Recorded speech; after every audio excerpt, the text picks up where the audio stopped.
গেল কয়েকদিনের বৃষ্টিপাত আর উজান থেকে নেমে আসা পাহাড়ি ঢলে লালমনিরহাটের তিস্তা ও ধরলা নদীর পানি বৃদ্ধি পেয়েছে। আকস্মিক পানি বেড়ে যাওয়ায় তলিয়ে গেছে নিম্নাঞ্চলের ধান, ভুট্টা, বাদামসহ বিভিন্ন ফসলি জমি। এছাড়া পানির তোরে তিস্তা ও ধরলা নদীর ভাঙন দেখা দিয়েছে।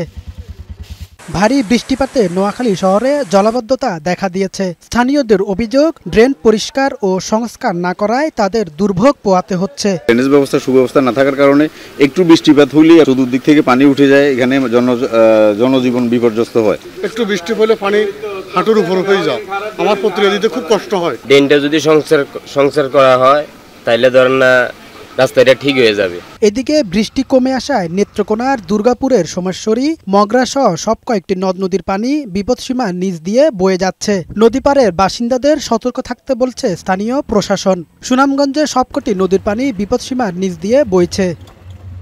কামাল উদ্দিন, বৈশাখী সংবাদ।